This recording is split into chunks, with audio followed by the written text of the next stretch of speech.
leur présentation. Donc, je m'appelle Erika Montparmentier. Moi, j'ai commencé en 99-2000 en tant que professeur des écoles. J'ai été en ZEP pendant 10 ans. Puis ensuite, j'ai passé le concours, enfin, c'est un examen pour du CAFIPEMF. Et j'ai exercé en tant que conseiller pédagogique pendant 10 ans sur le département de l'Essonne, avec Elsa notamment. C'est pour ça qu'on se connaît bien. Et que j'ai fait passer le concours pendant 7 ans en tant que jury de concours. On a été à l'origine avec Elsa avec Lina sur la création de vocation CRPE et du contenu. Ça fait déjà quelques années et ça s'est étoffé avec les années. Donc ici, on représente l'éducation nationale d'une certaine manière. Moi, je suis en poste détaché pour l'instant en Côte d'Ivoire, mais je continue ma carrière et toujours en tant que formateur. D'accord. Alors, bon, alors du coup, je me présente. Je m'appelle Elsa Diniz Odorico. Je suis actuellement directrice d'école en zone d'éducation prioritaire. Préalablement, j'ai été enseignante parce qu'on a été quand même enseignant à la base pendant longtemps. Je sais pas, pendant, je dirais, 14-15 ans. Et puis ensuite, j'ai été maître formateur. Donc, j'ai accueilli des enseignants nouveaux titulaires, en fait, dans ma classe. J'ai donné des cours aussi à l'INSPE en maîtrise de la langue. Et ensuite, je suis passée aussi conseillère pédagogique pendant quelques années, jury de concours. On a aussi élaboré des sujets de concours, donc on a quand même une bonne connaissance des attendus. Voilà. Et moi, je suis restée en France pour l'instant et dans l'aventure vocation CRPE aussi depuis maintenant quelques années. Donc là, en tout cas, je vois qu'en effet, quand je vois Laetitia et Coralie, c'est complètement nouveau. Vous voulez découvrir un autre univers, hein. Euh, alors, contrairement par exemple à Loris, qui connaît quand même un petit peu le monde de l'éducation en étant du coup contractuel. Donc, vous allez voir effectivement au concours, il y a de grandes disparités entre les uns et les autres, mais on va justement vous présenter le concours et les attendus qui demandent quand même d'être bien accompagnés. C'est un concours qui est assez professionnel en fait, qui demande déjà d'avoir une petite connaissance de terrain. Mais vous inquiétez pas, il y en a un bon nombre chez Vocation CRPE qui s'y présentent et qui n'ont aucune expérience, qui ne connaissent pas particulièrement le premier degré, en dehors éventuellement du regard qu'ils peuvent avoir en tant que parents d'élèves, pour ceux et celles qui ont des enfants scolarisés. Et du coup, on vous accompagne à découvrir un peu l'univers de la classe, à vous donner un peu des conseils pratico-pratiques parce qu'il va falloir que vous appreniez à être capable de monter une séance, une séquence, mais on va revenir sur tous ces gros mots. Voilà. On va démarrer du coup la présentation du concours. Juste si je peux rajouter, je trouve ça très courageux de travailler sur une reconversion professionnelle. Ça suppose une remise en question et ça suppose du coup de se remettre dans une dynamique d'apprendre, ce qui n'est pas toujours facile.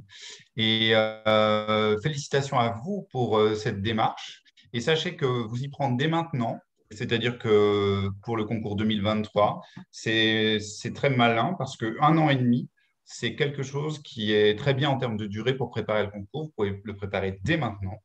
Et je trouve ça très intéressant. Je ne dis pas qu'un an, c'est trop court, mais un an et demi, du coup, vous allez pouvoir répartir plus facilement la manière dont vous allez envisager ce concours pour le passer en 2023. Voilà. N'hésitez pas dans le chat à intervenir, à poser des questions s'il y a des choses que vous ne comprenez pas, parce qu'en plus, donc, nous sommes deux, donc pendant qu'il y en a un qui prend la parole, l'autre, du coup, peut éventuellement lire le chat et réagir si besoin. C'est aussi l'intérêt de ce genre de modalité de cours. C'est d'ailleurs comme ça qu'on fonctionne à vocation CRPE, donc des cours qui ont lieu le mardi mardi et jeudi, et parfois d'autres cours annexes qui vous permettent aussi d'échanger en direct en fait, avec le professeur, de ne pas rester avec des questions en suspens. Et puis, ce sont des vidéos où ensuite vous pouvez revisionner les cours pour prendre des notes, à faire des arrêts sur image, voilà. Mais l'intérêt, c'est de pouvoir justement poser aussi des questions en direct. Alors, c'est parti, on va commencer maintenant la présentation du concours 2023. Est-ce que vous pouvez tous me confirmer que vous voyez bien le diaporama sur l'image? Monsieur Hamon, vous le voyez? Oui, tout à fait. Ok, Et je vous très entends bien. parfaitement 5 sur 5. Parfait. Allez, c'est parti. Donc, le concours, en fait, il est en deux étapes. Donc, la première étape, ce sont des épreuves qu'on appelle des épreuves d'admissibilité, qui sont des écrits. Et ensuite, vous aurez des épreuves d'admission, qui sont des oraux. On va vous présenter les différentes étapes. Avant tout ça, je vais laisser la parole à Monsieur Hamon pour qu'il nous indique qui est susceptible aujourd'hui de passer en fait ce nouveau concours qui démarre là en 2022. Alors, on a la filière, on va dire, courante, qui est, on sort de la fac, et donc on est en M1, donc une inscription en M2 en vue d'obtenir un master. Et donc, on prépare le concours à ce moment-là, ou un M2 validé, qui est aussi essentiel. Et puis, après, on a des catégories autres, être parent d'au moins 3 enfants ou avoir effectué une carrière de sportif de haut niveau. Ensuite, on a avoir au moins 5 ans d'expérience professionnelle dans le secteur privé, sans condition de diplôme. Donc, c'est là que certaines personnes en reconversion se situent. Et enfin, avoir été fonctionnaire titulaire dans un corps de personnel enseignant, comme vous nous avez cité, fonctionnaire territorial, c'est exactement ce cas-là. Donc, ce sont les personnes éligibles. Donc, ça veut dire que on a en grande majorité dans les concours, il y avait, quand j'ai commencé à être jury de concours, il y a une dizaine d'années, il y avait une grande majorité de personnes sortant de la fac. Maintenant, c'est beaucoup moins vrai. On a de plus en plus de reconversions professionnelles et des personnes qui, après avoir été pendant 10 ou 15 ans dans un corps de métier, se reconvertissent et passent le concours, et en général brillamment. Pour en avoir accompagné plusieurs, j'ai été très surpris et agréablement surpris de la manière dont ils s'investissaient dans le métier, parce qu'ils savaient déjà ce que c'était qu'être professionnalisant. En tout cas, c'est le but demandé. Donc voilà. C'est vrai que ce sont des profils qui sont intéressants pour nous. Pardon. Euh, c'est généralement il y a quand même une maturité et une compréhension en fait des attendus. Et ce qui peut faire votre force, notamment dans une des épreuves qu'on va présenter un petit peu plus tard, c'est être capable de bien identifier en fait votre motivation, votre détermination. Généralement, en fait, quand on choisit une réorientation comme celle-ci, on ne la fait pas en 2 jours, elle est pensée, elle est réfléchie et du coup, il y a une forme d'engagement plus importante de par votre expérience professionnelle passée. Alors, maintenant, on va vous présenter en fait les différentes épreuves écrites d'admissibilité. Vous avez 3 épreuves d'écrites d'admissibilité qui du coup sont déterminantes pour continuer ou pas. C'est la première phase d'élimination du concours. Donc, une première épreuve de français. Les 3 épreuves ont le même coef, on va y venir après. Une épreuve de mathématiques et une épreuve écrite d'application qui, là, un choix sera à opérer puisque soit vous prendrez une épreuve en fait, qui sera en histoire, géographie, EMC, soit art, et donc tous les arts. Hein, ça peut être de la musique à l'art plastique, mais ça, Eric vous présentera ça très bien. Et dernière épreuve écrite d'application possible, c'est dans le domaine des sciences, donc sciences et technologies. Voilà, donc on va vous présenter du coup ces différentes épreuves, puis du coup nous passerons à la présentation des oraux. En même temps qu'on vous présente les épreuves, on va vous présenter aussi comment nous, on les prépare à l'intérieur de vocation de CRPE. Alors, l'épreuve écrite de français, donc, vous avez donc 3 heures pour réaliser cette épreuve. Elle est un petit peu différente de la précédente épreuve pour ceux qui l'ont éventuellement passée. Elle est de coef 1, comme les mathématiques et la dernière épreuve. Donc, ça veut dire qu'elles se valent les unes les autres. Alors, elle comporte en fait 3 parties. Une première partie en fait, qui en fait prend appui sur un texte d'environ 400 à 600 mots qui peut être varié. Ça peut être un extrait de roman, un extrait d'un essai. Et à partir de ce texte, vous allez en fait développer une problématique qui vous est donnée. Donc, il va falloir être capable d'analyser correctement le texte, de connaître quelques figures de style ou en tout cas, du moins, quelques procédés littéraires qui permettent de valider telle ou telle idée et faire appel aussi à vos connaissances personnelles pour essayer d'étayer un peu vos propos. Deuxième partie, elle est consacrée en fait à l'étude de la langue. L'objectif dans toute cette épreuve, c'est de voir un peu déjà si vous êtes capable de rédiger correctement, si vous maîtrisez un petit peu les bases au niveau de la langue. Donc, c'est pour ça qu'il y a aussi une épreuve étude de la langue pour vérifier vos connaissances orthographiques et grammaticales. Donc, il y a toujours les mêmes thématiques qui reviennent. Ça ne va pas énormément changer par rapport au précédent concours. L'objectif, c'est de voir tout simplement si vous maîtrisez les connaissances de base, si vous êtes capable de comprendre un texte, si vous avez un minimum de connaissances autour de la langue. Il y a une troisième partie qui est consacrée au lexique et à la compréhension lexicale. Là, du coup, en fait, on peut vous demander, par exemple, de décomposer un mot, de trouver son préfixe, son suffixe, le radical, de trouver deux mots par dérivation ou deux mots de la même famille. Et puis, dans la compréhension lexicale, on va vous demander, par exemple, au travers d'une figure de style ou de vous demander d'expliquer un procédé littéraire qui permet d'appuyer sur telle ou telle idée. Dans la partie réflexion autour du texte, on vous demandera du coup un développement avec un raisonnement structuré, avec une introduction, deux parties, trois parties maximum, plus une conclusion. Dans le cadre de la préparation vocation CRPE, en fait, vous avez donc des cours on vous accompagne justement à vous donner un petit peu de culture littéraire. On vous fait réviser aussi tout ce qui est un petit peu étude de la langue. Vous êtes inscrit automatiquement aussi au projet Voltaire, qui vous permet en fait d'avoir une certification d'un certain niveau de langue et de vous entraîner, de réviser un peu les notions de base. Les notions grammaticales et les connaissances littéraires vont jusqu'en fin de seconde, en fait, dans les attendus. Précédemment, on s'arrêtait à la troisième. Là, on va un petit peu plus loin dans les connaissances attendues. Sur cette épreuve-là, il n'y a aucune part de didactique pure du français, c'est-à-dire qu'il n'y a pas besoin de connaître l'école, de savoir comment on enseigne le français à l'école. Il n'y a pas de pédagogique, on va dire, dans cette épreuve-là. C'est juste vos connaissances.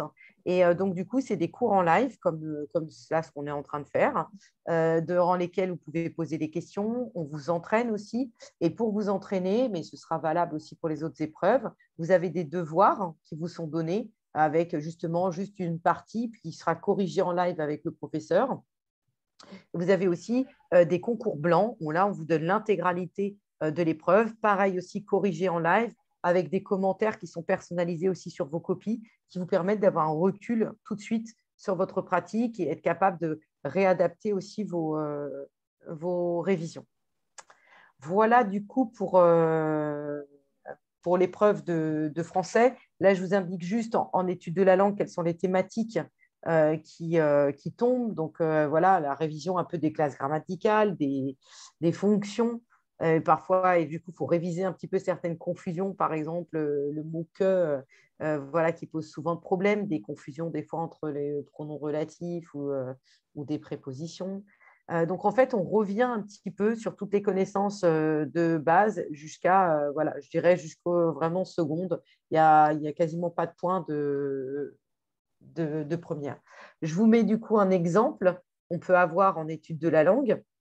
Là, par exemple, ben voilà, le lait, je l'ai reconnu. On va vous demander tout simplement la nature et la fonction des mots qui sont soulignés. Donc, c'est des exercices qui sont proposés. On vous aide aussi à la rédaction pour essayer de gagner le plus de temps possible pour rédiger le moins possible, en tout cas, sur cette phase-là. Et on revient un petit peu sur toutes ces connaissances grammaticales que vous avez de manière un peu large, mais qui sont quand même il y a quelques savoirs qui sont à réactiver. Là, je vous mets un exemple aussi sur le lexique et la compréhension lexicale. Là, bah, par exemple, c'est ça qui n'est pas évident, c'est la deuxième question. Le texte présente plusieurs occurrences du nom bête. Identifier, alors attendez, je n'arrive pas à tout lire ce que j'ai mis. Identifier les nuances d'emploi, de sens entre Voilà. Et donc, du coup, là, il va falloir argumenter un petit peu. Et, pareil, comment le lexique employé dans le texte exprime-t-il la pitié? Donc là, il va falloir aller faire un relevé lexical de la pitié et essayer de voir comment est-ce qu'il est utilisé, avec quel rythme, enfin voilà. Donc tout ça, vous l'abordez en cours. Nous avons donc une prof de français du secondaire qui justement maîtrise vraiment tous ces attendus, Élodie, qui est la professeure pour cette première partie et qui revient sur toutes ces notions avec vous. Donc voilà, elle vous donne des outils d'analyse de récit, des outils d'analyse d'un texte poétique, texte théâtral, le vocabulaire spécifique, en fait, il faut avoir un certain lexique pour pouvoir être plus à l'aise le jour J dans la construction et l'argumentation de vos propos. Petit plus aussi, elle essaye de vous ouvrir aussi sur vos connaissances parce qu'en fait, on ne peut pas s'appuyer uniquement sur le texte, il faut aussi un petit peu de connaissances littéraires. Et donc, du coup, elle revient sur les différents courants et mouvements littéraires en présentant l'humanisme avec un ou deux auteurs phares, juste avoir un peu, on va dire, un petit bagage d'urgence par courant littéraire et pour que vous puissiez éventuellement le citer ou en tout cas l'identifier si vous tombez sur tel ou tel auteur au concours.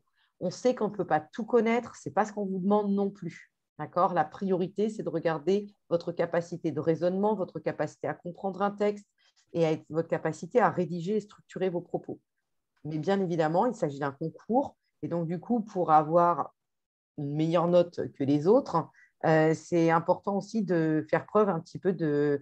Plus vous aurez un petit peu de culture générale et notamment de culture littéraire et plus vous serez valorisé le jour J.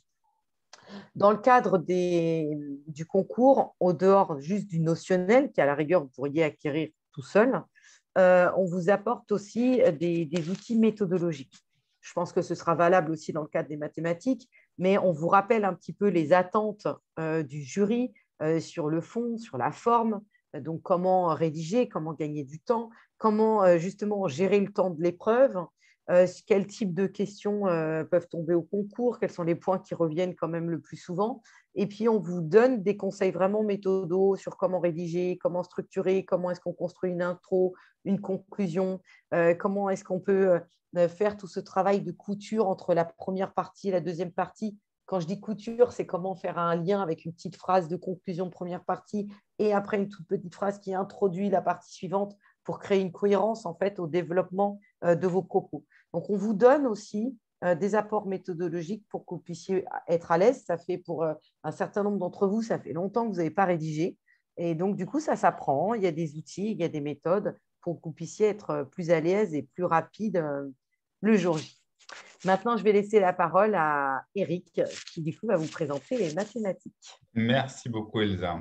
Alors, juste quand on se positionne avec Elsa sur la préparation du concours, on est sur la démarche, on est un peu des RH, c'est-à-dire que pour l'éducation nationale, quand on est de concours en tant que conseiller pédagogique, et de fait, on se positionne en tant qu'on recrute des personnes qui ont déjà un savoir de base avec un curseur qui est relativement élevé, parce qu'on part du principe que ce savoir de base, il est indispensable et nécessaire pour après que cette personne, en tant qu'enseignant, puisse enseigner des notions et des savoirs qui puissent transmettre, évidemment pas du même niveau, mais de fait, ces savoirs de base, nous sommes dans une obligation de les évaluer. Donc, c'est ce qu'on fait. En français, Elsa l'a très clairement explicité. Je vais essayer de faire de même en mathématiques. Vous avez vu, c'est le même coefficient. On a des exercices indépendants et la grande différence, Elsa l'a dit, c'est qu'il n'y a plus de didactique et il n'y a plus de pédagogie, en tout cas dans cette première partie. On est vraiment du coup sur des évaluations qui sont d'un niveau de mathématiques, niveau troisième. Donc, le niveau attendu, c'est celui-ci. On n'est pas en seconde, mais fin troisième. Donc, on va jusqu'à à peu près Pythagore et Thalès, si vous avez des vagues souvenirs. Et souvent, les mathématiques sont confrontées, je dirais, à une espèce de peur pour certains, Donc, il va falloir qu'on travaille là-dessus avec vous. Certains se disent nuls en maths depuis la nuit des temps.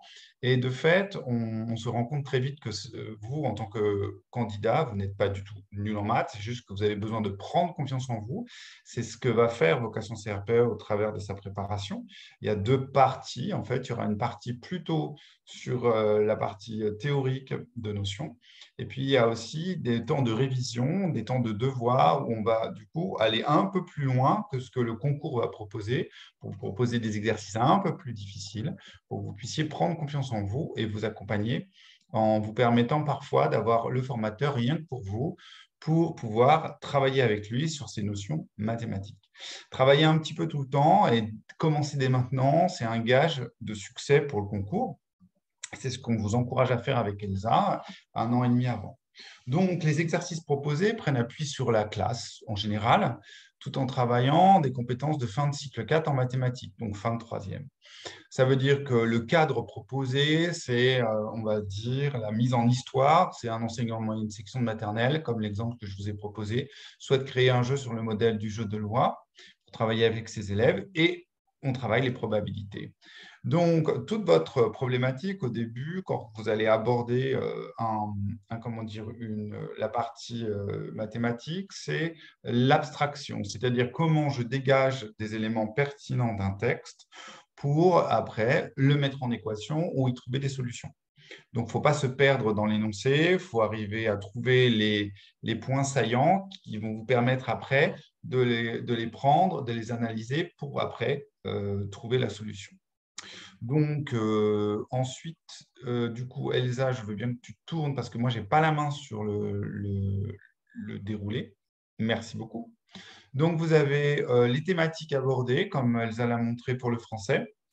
La numération et l'arithmétique, vous avez les règles d'écriture, c'est les plus, les moins, etc.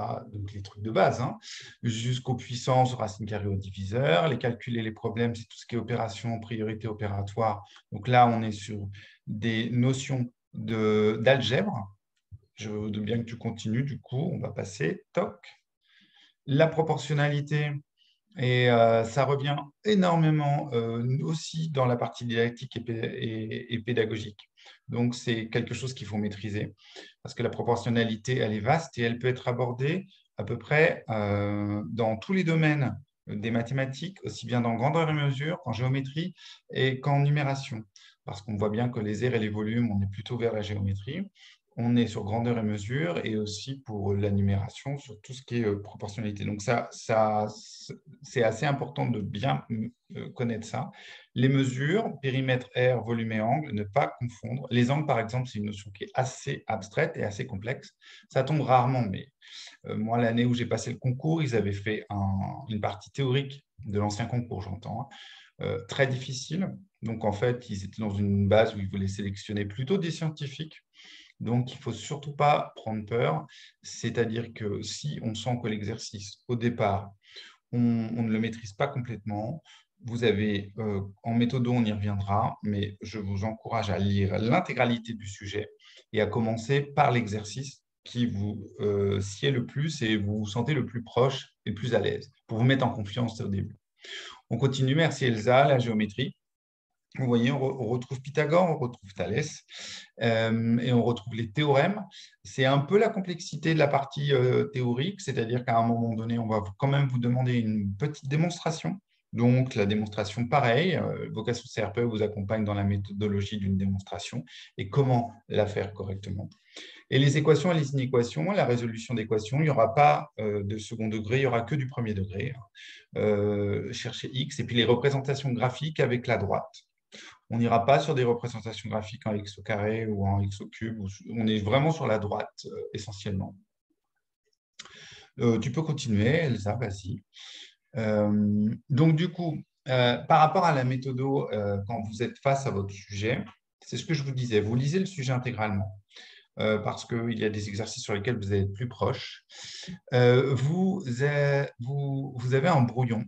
Et très vite, vous essayez de dégager dans un exercice, comme je vous l'ai dit au début, pour l'abstraction, vous schématisez en fait ce texte assez long où vous prenez les points saillants et les moments ou comment dire, les informations numériques intéressantes pour vous et que vous écrivez en langage mathématique. Pythagore, on le voit très vite, en fait, si vous voulez. Dès que vous avez un triangle rectangle qui est inscrit dans un cercle, bim, vous savez qu'à un moment donné, Pythagore va vous demander, vous pouvez très vite le mettre sur la feuille de brouillon, en sachant que vous allez soit utiliser ce théorème, soit sa réciproque. Et de fait, ça vous aide à mieux abstraire et à aller plus vite. Et toujours, lorsqu'on travaille en mathématiques, on indique où on en est dans son raisonnement, c'est-à-dire qu'en géométrie, on vous demande toujours de travailler sur qu'est-ce que je suis en train de faire, où est-ce que je suis et où est-ce que je vais. Enfin, vous avez au milieu du sujet, parce qu'on a eu les sujets zéro avec Elsa, qu'on a analysé attentivement, vous avez toujours des exercices en plusieurs parties. Alors, ces exercices en plusieurs parties, elles ont un avantage, elles coûtent beaucoup de points, donc vous avez 3 parties A, B et C, mais elles sont interdépendantes. Il y a une chose qu'il faut que vous ayez en tête, si vous faites une erreur de calcul sur la partie A et que la partie B se sert du résultat de la partie A et la partie C se sert du résultat du partie B, on ne vous en tiendra pas grief à la correction si le raisonnement est bon dans la partie B. En résumé, une erreur de calcul peut arriver dans la partie A, mais si la partie B, le raisonnement est bon, vous aurez les points. Donc, on privilégie, en tout cas en tant que correcteur, je l'ai été pendant plusieurs années, en tout cas en mathématiques, on privilégie le raisonnement, la méthode, la manière dont le candidat a réfléchi son exercice, plus que le résultat. Le résultat est important, bien sûr, mais ce que je veux dire, c'est qu'une erreur d'inattention peut arriver et on ne va pas vous enlever tous les points parce que le résultat est faux en B et C. Enfin, j'ai mis ce dernier exercice avec la partie A pour vous montrer qu'on est encore dans le cadre de l'école. Alice veut réaliser une activité avec ses élèves de petite section de maternelle, donc il contextualise souvent à l'intérieur même de l'école. Est-ce qu'il y a une slide après ou pas? Alors, non, là maintenant, on va passer du coup à l'autre épreuve. Est-ce que du coup, c'est bon, Eric, pour les maths?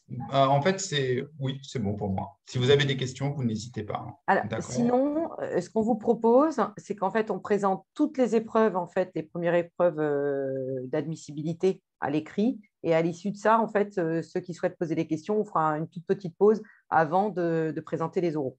Voilà. Comme ça, vous pouvez garder vos questions si vous en avez. N'hésitez pas à les écrire sur le chat. Et puis, du coup, on y répondra entre les deux types d'épreuves. Alors, maintenant, on va passer donc à une autre épreuve, donc l'épreuve écrite d'application, qui là est une épreuve nouvelle dans le cadre du concours. Et j'allais dire que c'est vraiment pour cette épreuve qu'il me paraît indispensable d'être accompagnée dans le cadre de la préparation. L'objectif de cette épreuve, c'est d'évaluer la capacité du candidat en fait, à proposer une démarche d'apprentissage.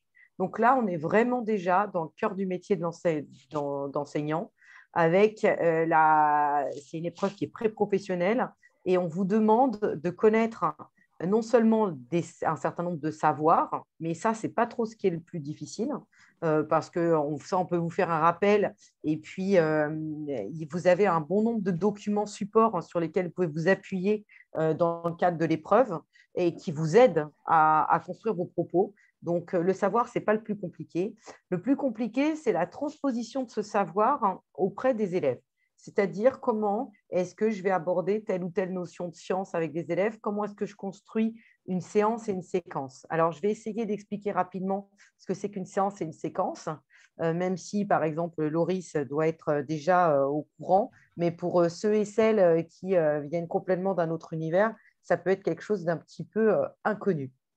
En fait, une séquence d'apprentissage, c'est un. Alors, je vais reprendre une figure de style une métaphore, pardon, pour expliquer ce qu'est une séquence. Une séquence, c'est un peu comme une série de télévision.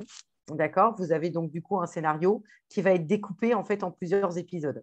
Les épisodes, en fait, ce sont les séances. Chaque séance a une durée, on va dire, ça dépend de l'âge, mais on va dire 20 minutes, mais généralement, c'est entre 30 et 45 minutes. Et à l'intérieur de ces séances, en fait, il y a des étapes qui sont normées. pour laisser la place à l'élève pour construire son savoir. Voilà. Et en fait, il y a un fil conducteur entre ces différentes séances pour atteindre des compétences qui sont des compétences institutionnelles visées par la séquence. Est-ce que déjà, jusque-là, vous me suivez ou pas? Parce que je dis plein de mots un petit peu Moi, nouveaux. j'ai tout compris, hein. Ah, Perso. merci Eric. Merci Ah Eric, non. ça me fait plaisir. Donc, en fait, on vous demande de structurer un savoir auprès des élèves, voir comment est-ce que vous allez aborder ces notions-là avec eux. Vous avez 3 domaines au choix, c'est ce que j'ai dit précédemment, sciences et technologies, histoire, géographie et EMC, et art. Et à chaque fois, chaque sujet se compose de 2 parties. Donc, par exemple, moi, je vais parler un peu plus de l'histoire, géographie et de l'EMC. Vous allez avoir une première question en histoire, par exemple, et une deuxième question en EMC, en enseignement moral et civique. La première question est généralement plutôt vous développez en fait plutôt un certain nombre d'idées. Et dans la deuxième partie, c'est très pratico-pratique. On vous demande d'élaborer une séance ou un plan de séquence, c'est-à-dire vraiment donner les différentes étapes de la séquence que vous abordez avec les élèves. Pour ça, on vous accompagne dans le cadre de live class ou de support vidéo. On vous fait un rappel des notions de base. Eric lui interviendra un peu pour présenter, par exemple, les arts. Moi, je vous donne l'exemple avec l'histoire. On vous fait, par exemple, un rappel sur Henri IV, les dates essentielles, en quoi il a marqué l'histoire, qu'est-ce qu'il faut retenir, et le contextualiser aussi un petit peu dans l'histoire au niveau de la frise chronologique. Et ensuite, surtout, on aborde avec vous, c'est comment est-ce qu'on aborde ces thématiques avec des élèves. Pour ces différents sujets, que ce soit art, sciences, histoire, géographie, EMC, vous avez en fait des documents qui vous sont proposés. Donc, il faut être capable rapidement de se saisir des documents, de voir lesquels vous allez pouvoir utiliser ou pas pour construire votre séance. Et là, il faut être capable justement d'analyser des documents, identifier l'origine, la date de diffusion, la nature, être capable de décrire ces documents et de voir comment vous allez les exploiter avec les élèves, quels objectifs on pourrait avoir de séquences. Est-ce qu'on utilise tout ou pas? Est-ce qu'on peut critiquer certains supports? Et surtout, quel type d'activité vous allez mettre en œuvre pour que les élèves soient vraiment au cœur des apprentissages, qu'ils puissent construire, les faire réfléchir. La démarche d'apprentissage sera identique, qu'on soit en art, en géographie, en sciences. Et donc, pour ce faire, on vous fournit aussi des vidéos supplémentaires sur les différentes étapes d'une séance, sur qu'est-ce qu'une séquence, sur la différenciation pédagogique, comment est-ce qu'on prend en compte tous les élèves. On vous fait découvrir vraiment le cœur du métier de manière extrêmement pratico-pratique en vous montrant des travaux d'élèves, des affichages. Alors, les affichages, ce sont des affiches qui sont élaborées en classe, qui permettent de faire une petite synthèse de ce qui a été abordé et qui restent affichés dans la classe. C'est pour ça qu'on parle d'affichage, mais c'est vrai que j'ai déjà eu des candidats qui, forcément, quand on arrive dans l'éducation nationale, ce n'est pas évident de connaître tout ça. Là aussi, il va falloir donner des objectifs de séance. Qu'est-ce qu'on vise avec les élèves? Quel contenu? Qu'est-ce qu'on pourrait évaluer ou pas? Il faut avoir quelques connaissances aussi des programmes. Donc, à chaque fois, on vous présente aussi les attendus institutionnels qui sont les programmes. Donc, on vous aide aussi à bien les lire, à vous les approprier. Là, comme le disait Eric, 1 an et demi, c'est top pour commencer à se projeter dans le concours. Moi, ce que je vous invite à faire déjà, c'est de commencer à lire les programmes, mais pas juste lire les compétences, c'est lire aussi la présentation des champs disciplinaires, sur qu'est-ce qui est attendu. Et on vous propose aussi des fois des activités auprès des élèves et ça vous permet aussi de commencer à vous familiariser avec un lexique spécifique, parce que dans l'éducation nationale, on parle un peu une langue à nous, un peu à part, et on a plein de gros mots pédagogiques, didactiques. Donc, c'est important aussi de vous familiariser avec ces termes-là. Donc, ça peut vous aider. On vous propose aussi des fois des travaux d'élèves à analyser ensemble dans le cadre des cours. Comme pour les autres épreuves, on vous fait aussi des devoirs écrits, plus des concours blancs qui sont corrigés en fait dans le cadre des lives. Eric, est-ce que tu veux, toi, toucher un ou deux mots avant que je bascule sur l'autre épreuve, Oui, sur les arts, par exemple? oui, je vais développer sur les arts. De manière plus globale, ce que vous constatez, c'est que la troisième épreuve qui a été rajoutée, du coup, est plus une épreuve didactique et pédagogique, alors que sur l'autre épreuve, on est plus sur les savoirs en l'état. Ici, ce que vous constatez aussi, c'est que on est dans une démarche où les savoirs purs par rapport aux disciplines sont moins demandés, mais est demandé plus une analyse des documents qui vont vous être proposés. Évidemment, Vocation CRPE va vous accompagner dans tout ce que vous a décrit Elsa, les programmes, ce qu'est une séquence, la manière dont on peut aborder une séquence avec des élèves, mais surtout, il faut se dire que ce moment-là d'écrit d'application, c'est un moment qui, dans une progression, va vous demander un peu plus de travail pédagogique et didactique. Donc, j'espère que vous n'avez pas peur, c'est toi qui as écrit ça. Non, mais Oui. c'est vrai. Non, c'est-à-dire que il y a, il y a des choses à savoir, mais c'est des moments clés qu'on retrouve dans la plupart des disciplines qui sont proposées, et en art notamment. Quand on regarde le sujet zéro, c'est ces sujets sur lesquels on s'appuie, nous, en tant que formateurs, parce que c'est ce qui nous donne à nous comme étant ce qui va tomber au concours.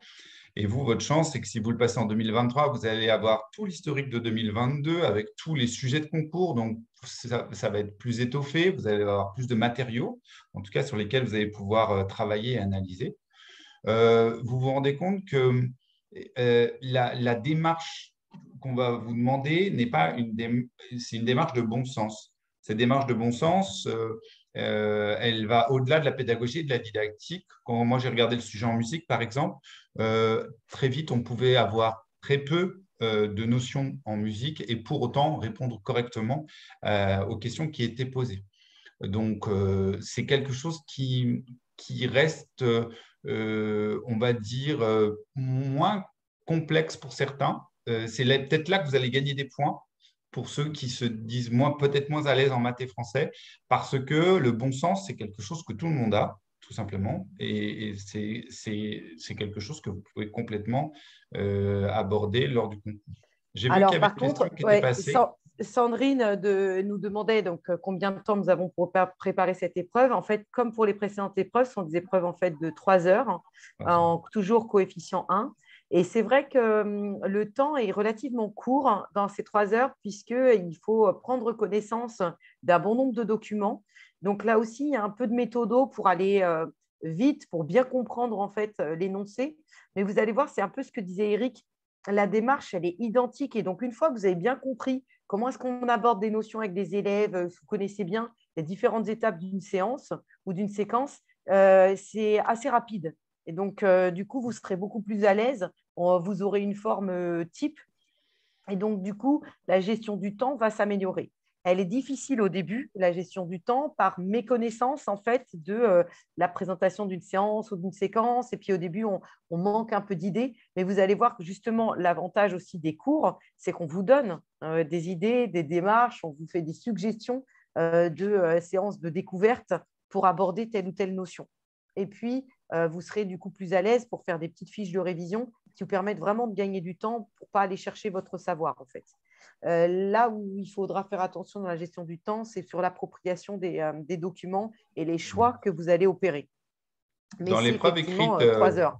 ouais, dans l'épreuve écrite d'application, prenez une discipline avec laquelle vous êtes proche. Vous ne vous lancez pas dans quelque chose de nouveau parce que un concours, c'est Ou en tout cas une appétence, parce que même si, comme le disait oui, Eric, des fois, vous n'avez pas forcément toutes les connaissances, par exemple en musique ou en art, voilà, mais ça vous intéresse.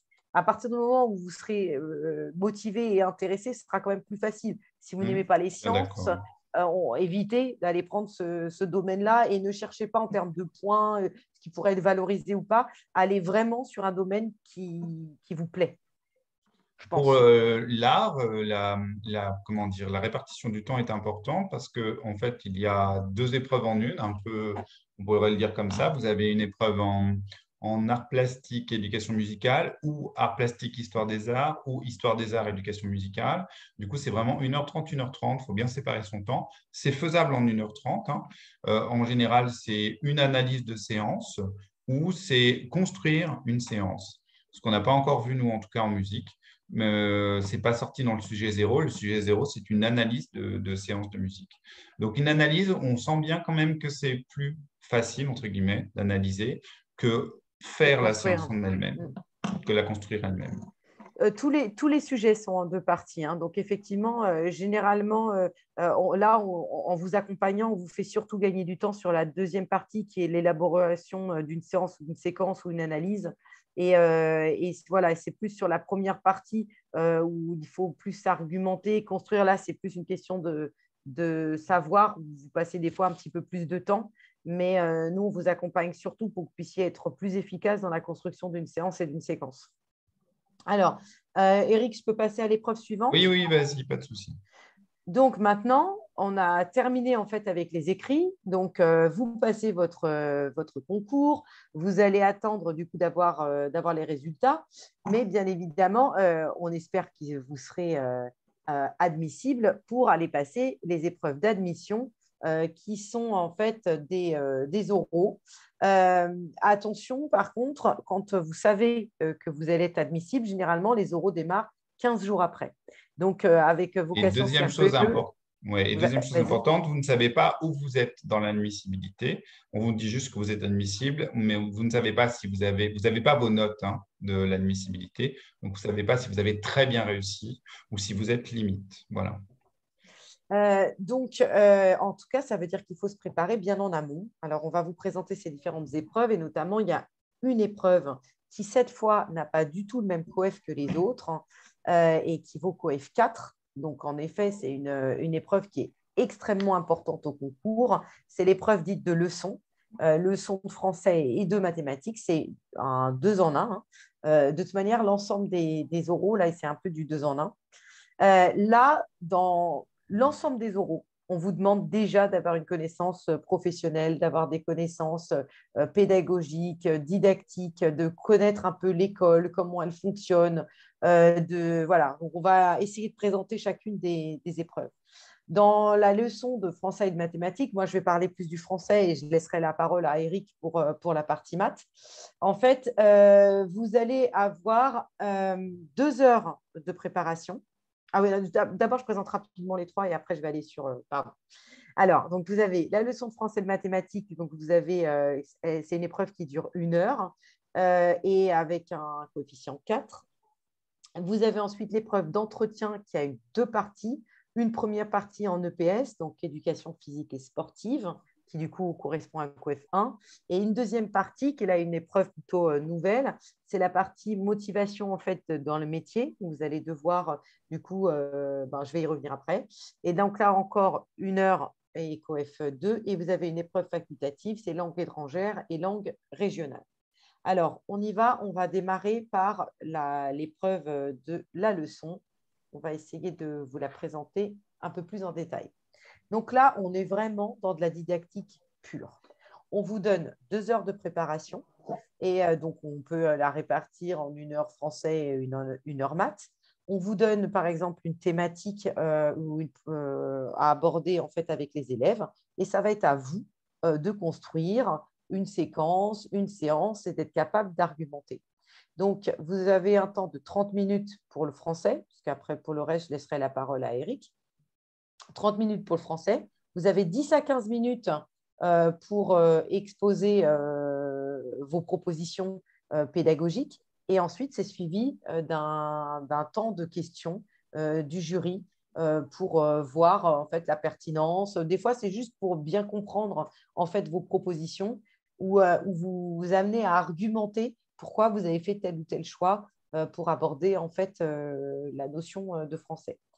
Ça, pour vous préparer à ça, là, on vous fait vraiment rentrer quasi dans une classe au travers de Live Class.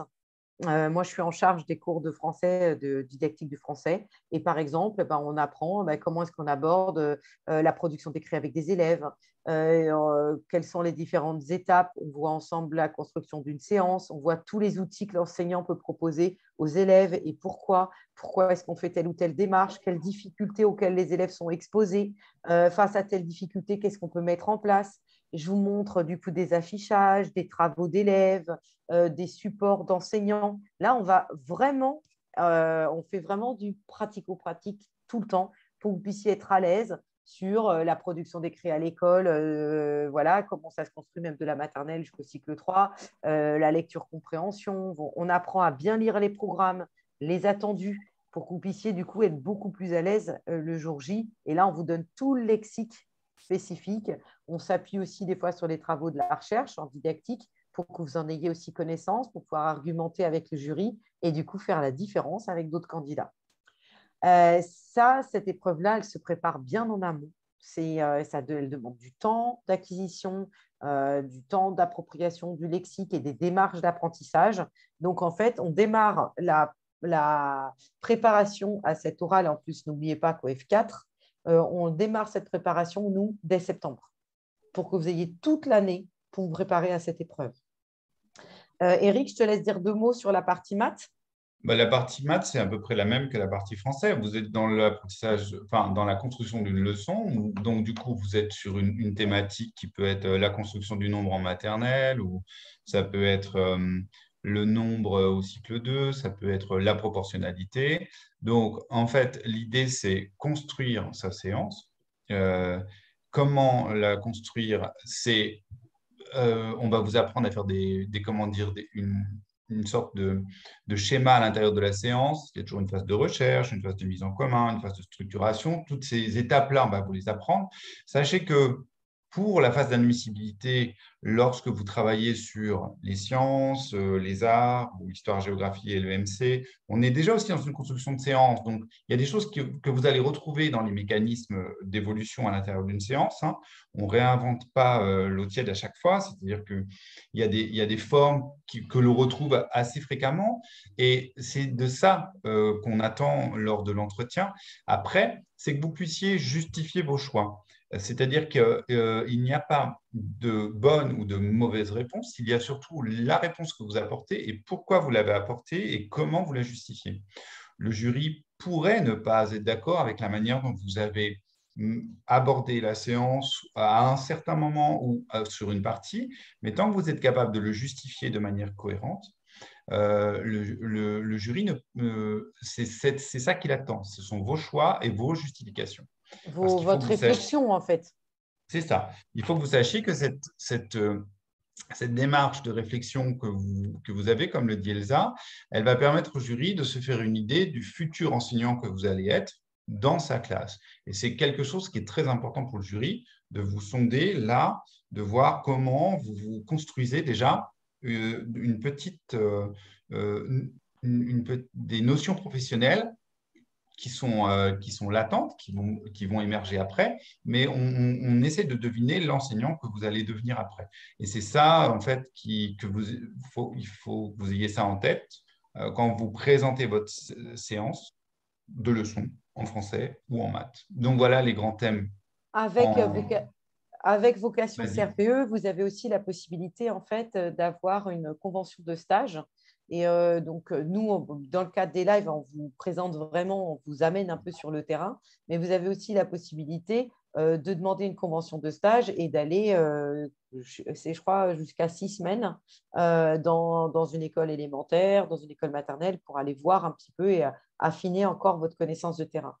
Maintenant, les grands thèmes didactiques qui sont abordés en français, donc il y a ce que je disais précédemment, la production d'écrit, la lecture-compréhension, mais aussi tout ce qui est l'étude de la langue, comment est-ce qu'on aborde en fait tous les enjeux grammaticaux, en fait, l'orthographe avec des élèves.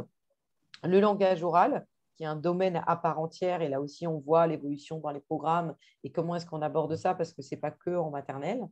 L'encodage et le décodage. Donc, l'encodage, c'est comment… là aussi, il y a plein de termes à connaître. C'est comment est-ce que je passe du phonème, donc du son, au graphème, donc à la manière de l'écrire. Le décodage, c'est tout simplement le fait de déchiffrer. la conscience phonologique. En fait, c'est pour vous donner aussi des exemples. Il y a beaucoup de termes à découvrir, mais ça, en fait, on les utilise, réutilise, on les rabâche et du coup, ça devient une langue que vous allez parler couramment à l'issue de la préparation des épreuves. Dans les grandes thématiques, dans le domaine des mathématiques, Eric, je te laisse rapidement les Oui, donner. bah, c'est ce que j'ai présenté tout à l'heure. Hein. Vous avez tout ce qui touche au nombre et aux opérations. Et puis après, il y a grandeur et mesure, géométrie et proportionnalité. C'est les grands thèmes comment dire, des programmes, de ce qui est attendu de la maternelle jusqu'au cycle 3.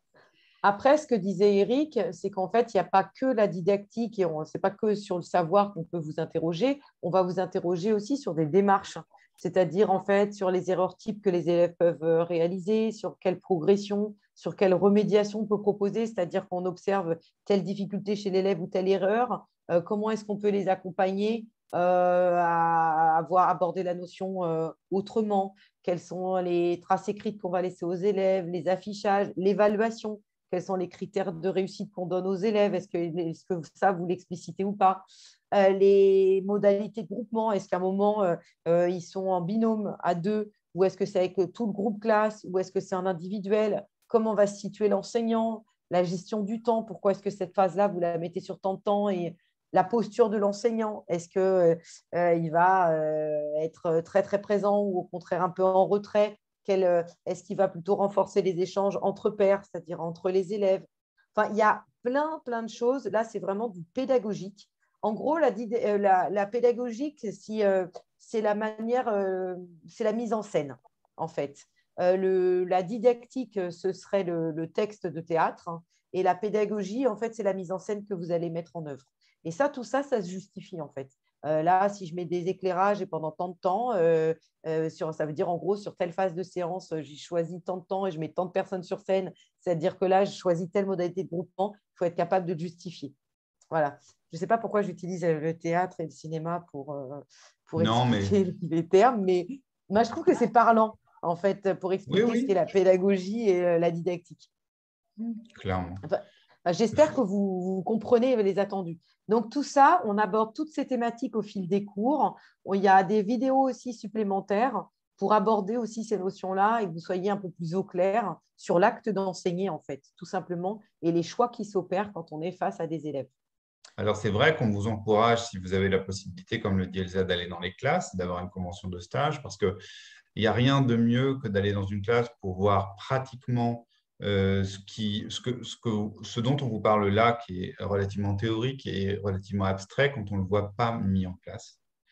Après, le jury sait, pour la plupart, que vous n'êtes jamais allé dans des classes. Donc, nous, notre interrogation, comme on est plutôt des formateurs de terrain, aussi bien les inspecteurs qui sont dans les jurys et que les conseillers pédagogiques, c'est qu'on va toujours accrocher à nous ce qu'on connaît du terrain. Et donc, on va aller vous questionner par rapport à ce que pourrait être une réponse d'élève et comment cette réponse d'élève pourrait être analysée par vous. Voilà, c'est-à-dire que l'une des questions possibles va être, et si un élève vous répond ceci, un type d'erreur, quel type de remédiation vous pourriez mettre en place?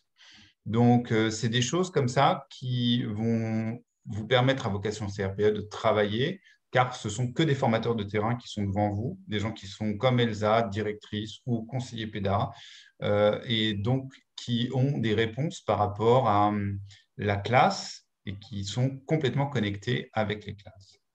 Et dans les jurys, vous avez aussi des inspecteurs de l'éducation nationale. Mais en gros, tous, on a une connaissance du terrain, mais on sait très bien qu'on cherche plus euh, l'enseignant en devenir que vous souhaitez être. Et C'est ça. est-ce que vous avez compris, du coup, les enjeux de l'éducation nationale aujourd'hui? Alors, dernière épreuve, on va dire obligatoire, puisqu'après, il y a aussi l'épreuve facultative. Donc, c'est encore le combiné 2 en 1. Une épreuve de coefficient 2 avec une partie, vous démarrez en fait par de l'EPS. Vous avez 30 minutes de préparation. En fait, là, le jury en fait, vous donne en fait un sujet avec un champ d'apprentissage en EPS. Ça peut être par exemple par exemple, se déplacer dans un environnement varié. Voilà, donc là, il faut connaître les différents champs d'apprentissage. Et après, à l'intérieur de ce champ-là, vous allez pouvoir choisir ce qu'on appelle l'APSA, l'activité physique, on va dire, de votre choix, qui est à l'intérieur de ce champ d'apprentissage. Alors, le PS, c'est assez technique, mais par contre, et après, vous allez faire des propositions. Donc, vous allez du coup construire des séances pour aborder en fait telle notion de PS. Le PS, c'est très technique, mais par contre, c'est extrêmement redondant. Ça se ressemble. Voilà. Et donc là, en fait, dans la préparation, on vous donne tout du clé en main. Très honnêtement, vous aurez à peine besoin de ces 30 minutes de préparation parce que si vous êtes bien préparé en amont, vous avez pour chaque champ d'apprentissage préparé des situations.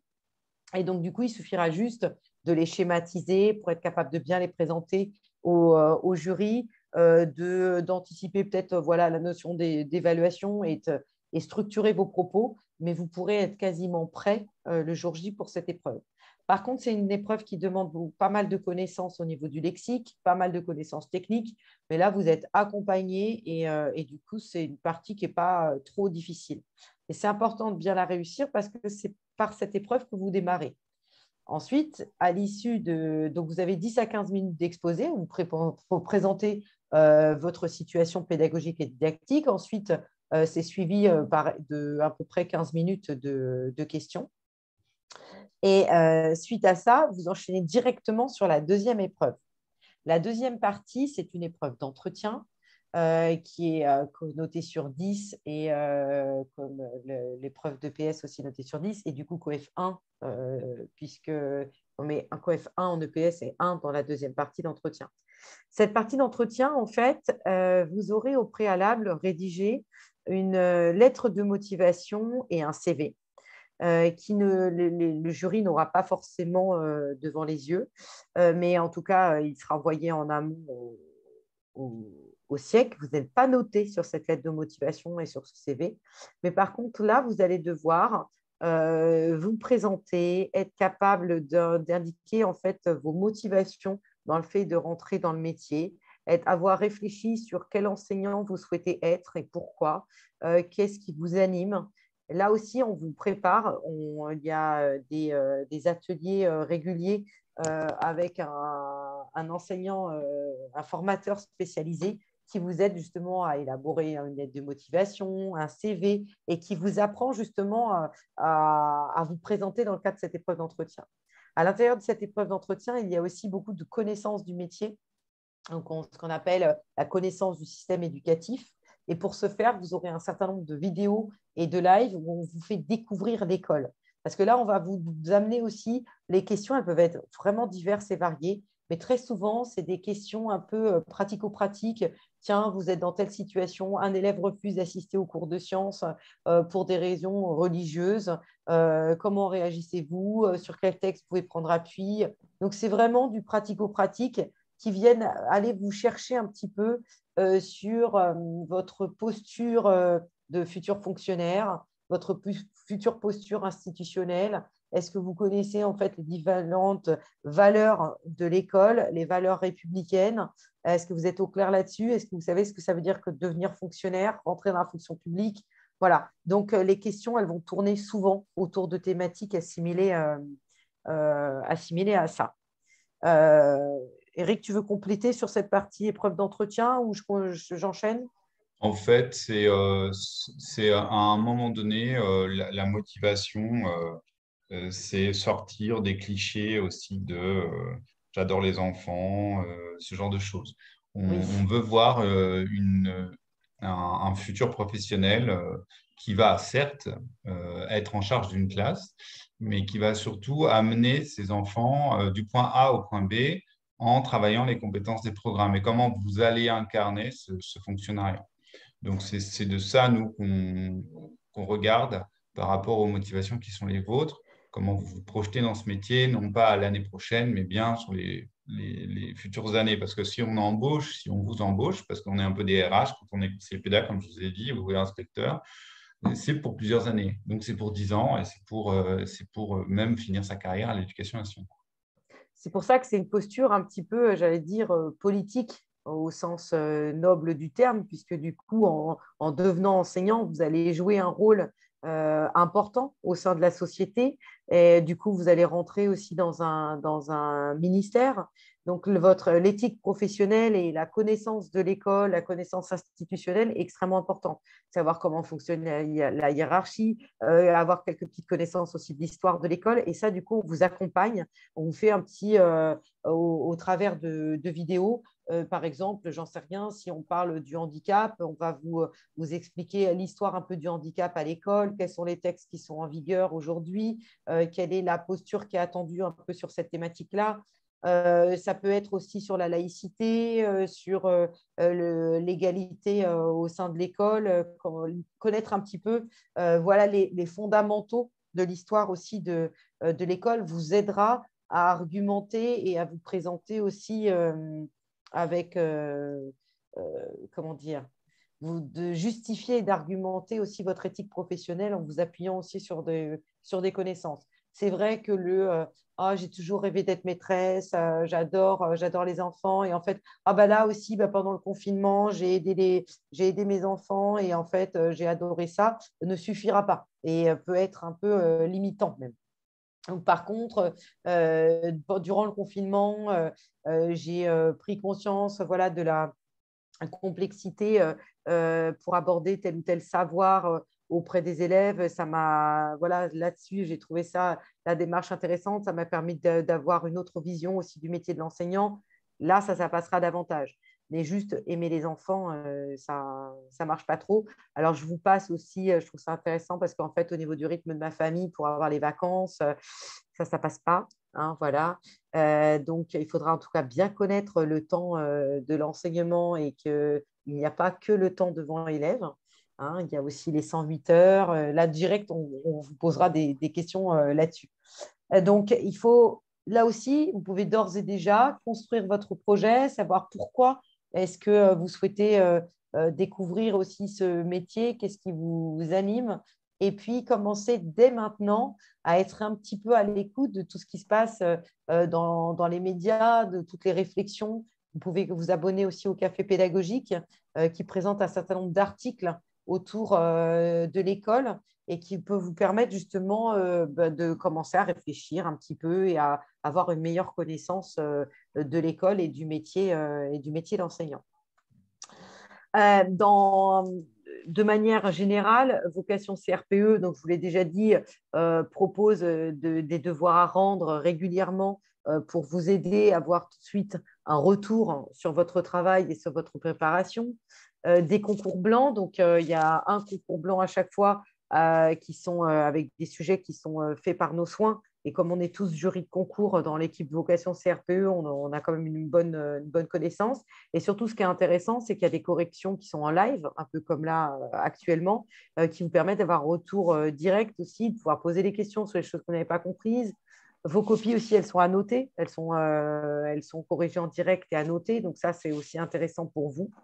Il y a la possibilité aussi de participer à des stages, par exemple un concours blanc supplémentaire. Dans le cadre des mathématiques, Eric l'a dit précédemment, vous avez des cours de remise à niveau et vous en avez aussi quelques-uns en français pour bien vous rappeler les notions de base parce que des fois, Pythagore, c'est un peu loin.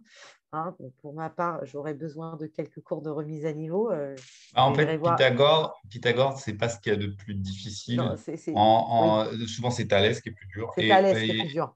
Mais aussi, il y a tout ce qui concerne la procédure de résolution, c'est-à-dire tout ce qui est raisonnement et les étapes du raisonnement. C'est ça qu'on a besoin de remettre au goût du jour. On apprend plus vite, en tout cas, même si vous aviez des difficultés parfois en quatrième, troisième, quand on aborde ces notions-là, vous allez découvrir qu'en tant qu'adulte, quand on les révise, on les revoit, on ne les aborde pas du tout de la même manière et ça paraît beaucoup plus simple et limpide, surtout quand vous avez un prof comme Eric qui reprend bien tout. Et vous allez voir que du coup, c'est beaucoup plus facile et agréable que dans vos souvenirs de quatrième ou troisième. Vous êtes tout au long de la formation aussi accompagné aussi par l'INA qui vous permet aussi voilà, d'avoir un lien directement aussi avec les professeurs et qui vous permet du coup d'avoir un accompagnement un peu plus individualisé sur les problématiques que vous rencontrez dans le cadre de la préparation. Dans le cadre de la préparation, nous, on forme pour la plupart des gens qui sont en reconversion professionnelle. Donc, du coup, c'est pour ça qu'on adapte et que, en fait, vous avez des cours le mardi soir et le jeudi soir, un peu comme on fait actuellement, voilà, de 20h à 21h30. Ça vous permet d'avoir vos rendez-vous, un peu de préparation. On vous fait votre programmation annuelle de révision, ce qui vous facilite le travail. Et puis, du coup, vous n'êtes aussi pas tout seul.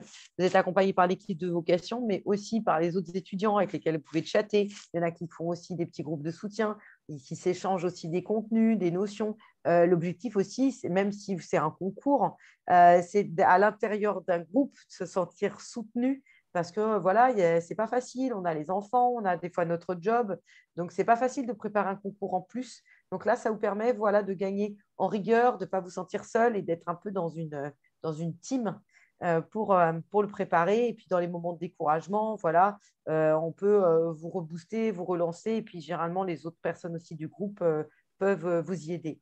Pour tous les oraux aussi, on vous prépare, on vous donne aussi des sessions, pareil, par le biais de Zoom ou de Live, où on vous fait vraiment des oraux blancs, comme dans les épreuves, ce qui vous permet aussi de voir plusieurs formateurs et surtout d'avoir un retour direct sur vos prestations avec des conseils aussi pour vous préparer pour la suite. Et là aussi, il y a aussi la possibilité de stages supplémentaires pour bien vous préparer aussi à ces différentes épreuves, tout le travail aussi sur l'oral, comment je me présente, comment je m'exprime, la posture du corps, la voix. On travaille aussi tout ça pour que vous ayez une aisance oratoire le jour J au concours. Voilà en gros les épreuves du concours. Si vous avez aussi toute question pour les modalités d'inscription ou pour la préparation de manière un peu plus concrète, parce que nous, notre objectif, c'était surtout de présenter le concours en lui-même. N'hésitez pas à contacter Vocation CRPE au numéro de téléphone qui s'affiche ci-dessous, ainsi que vous pouvez aussi envoyer un mail, mais ça, je pense que vous l'avez déjà fait si vous êtes là ce soir, si vous avez déjà eu des contacts. Mais voilà, n'hésitez pas à relancer Marion pour les modalités d'inscription, pour tout ce qui est financier, les aides que vous pouvez avoir. Ça, nous, on n'y connaît rien avec Eric. Donc, c'est Marion qui pourra répondre à ces problématiques. Nous, on n'est que sur le pédagogique et le didactique. Et c'est déjà pas mal. Bon, Donc, allez, maintenant, ce qu'on vous propose, chers participants, c'est now, c'est de poser toutes les questions que vous souhaitez et auxquelles on pourra répondre Elsa et moi. N'hésitez pas à alors, repartir de ce live avec moins de doutes et plus de certitude. voilà. Alors, du coup, je vais regarder. Je peux vous donner la parole si vous écrivez dans le chat. Je peux vous permettre aussi de poser vos questions tout simplement en direct si vous le souhaitez. J'espère qu'en tout cas, avec la présentation, le concours vous paraît un peu plus clair. J'espère que ça ne vous a pas fait trop peur. En tout cas, vous inquiétez pas, on s'y prépare et ça se passe très bien. Et vous serez prêts le jour J. Alors, est-ce qu'il y en a qui souhaitent Alors, éventuellement il y poser une a question? combien d'heures par semaine faut-il, selon vous, pour préparer au mieux le concours? Alors, combien d'heures semaine? Déjà, vous avez les heures de De cours, cours. comme l'a dit Elsa, mardi et jeudi, qui sont des moments de travail parce que vous êtes face à l'écran devant un formateur de formation. Les lives durent à peu près 1 heure. Oui, Moi, je dirais à peu près 5 heures par semaine. c'est ça. Alors, bien sûr, ça va varier, Laurie, suivant les périodes. Vous allez démarrer par du 4-5 heures par semaine au départ. Et puis, il y a des moments où vous allez augmenter ce temps de préparation. Dans les petites phases de devoir, vous allez travailler un peu plus le week-end. Oui, Laetitia, c'est tout à fait possible de le préparer avec une activité professionnelle. C'est le cas de quasiment tous nos étudiants. Ils C'est sont ça. tous une famille et une activité professionnelle. Et d'ailleurs, même nous, formateurs, on vous forme à vocation CRPE, mais on a tous aussi un métier en parallèle. Donc, et c'est jouable. Moi, j'ai aussi voilà, mon métier et en même temps, je prépare les cours pour vocation et je les anime le soir avec vous. Donc, c'est possible, ça demande de l'organisation. C'est vrai, c'est 2 soirs par semaine. Donc, hop, on fait manger tout le monde un petit peu plus tôt. Et à 20 heures, au lieu d'aller regarder des films, de 20 heures à 21h30, on est en cours. Ensuite, on arrête et il faut y consacrer un petit temps le week-end pour revenir un petit peu sur le cours ou aller sur un autre champ disciplinaire. Mais vous êtes rythmé au rythme des vidéos, ce qui vous permet aussi de vous organiser. Même si vous avez une activité professionnelle, Laetitia, vous pouvez revoir toutes les vidéos en différé. Par contre, moi, je vous invite à au moins 5 heures par semaine de travail et quand on va se rapprocher du concours, un peu plus. Alors, on vous encourage avec Elsa de faire un rétro-planning, c'est-à-dire de partir du moment où vous vous dites, bon, ben voilà, le concours c'est en 2023, déjà d'élaborer pratiquement votre plan d'attaque pour les 1 an et demi qui arrivent, sur la manière dont vous allez organiser votre temps. Et ça prend un peu de temps au début, mais après, c'est du gain de temps gagné sur la manière dont vous allez apprendre. Il faut que vous sachiez aussi que le travail personnel qui va vous être demandé va être par à-coup, par des devoirs qui vous seront proposés, mais ce sera toujours en lien avec les lives. Et puis, comme l'a dit Elsa, il va y avoir des temps forts par moment. C'est vrai qu'à partir du moment où vous savez que vous allez être admissible, bon, c'est sûr que les 15 jours qui vont vous séparer de l'oral vont être très denses en termes de travail, parce que vous allez travailler Mais, tous les soirs. Mais mais vous évidemment, serez préparé en amont. oui, comme vous aurez déjà travaillé pendant l'année à cet oral, en perspective de cette admissibilité, vous allez donc plus à même de réviser des choses que vous avez déjà vues pendant ces 15 jours pour les maîtriser encore mieux. Donc, c'est ça qu'il faut avoir en tête, c'est perdre du temps au début à organiser son année et demie, à voir comment vous préparez ça et avoir des petites lectures annexes, moi j'ai envie de vous dire, comme l'a très bien dit Elsa, sur l'idée du monde de l'éducation ou du café pédagogique être voilà, au courant de l'actualité un peu du monde de l'éducation, c'est toujours bien. C'est des choses qui apportent un plus lorsqu'on peut le placer à l'oral. Donc, ne pas hésiter par moment. Vous allez peut-être, pendant 1 an et demi, lire peut-être moins de romans et d'essais, mais lire un peu plus de bouquins pédagogues. Bon, voilà, c'est juste à ce moment-là, mais c'est pas… Après, les cours qui sont en live, vous êtes vraiment, c'est l'avantage d'être accompagné, c'est que du coup, on vous fait en fait tout ce planning. Et les notions, on sait quand est-ce qu'on les aborde, après on sait qu'on les révise, on vous prévient. Donc en général, vous êtes quand même plutôt vraiment très accompagné et bien formé, ce qui fait que déjà, rien qu'être présent aux différents lives, prendre des notes et juste à les rigueur, revoir un peu les notes ou revoir la vidéo un petit peu en accéléré, parce qu'en plus, après, c'est possible de le revoir en accéléré ou de faire des arrêts sur image. Voilà, donc avoir un petit temps de travail le week-end et c'est jouable. Donc, on anticipe toute cette préparation. C'est pour ça qu'il y a des épreuves qu'on travaille dès septembre, parce qu'on sait que l'acquisition est longue. Et donc, du coup, après, ben voilà, c'est juste que vous aurez des fois des petits temps en plus, des petits rendez-vous pour vous aider. Donc, il y a des semaines qui sont plus ou moins un petit peu plus chargées que d'autres. Mais si vous avez un impondérable et que vous ne pouvez pas être disponible, ce n'est pas grave. Vous pouvez le revoir en différé, ce qui vous permet quand même d'aménager votre temps.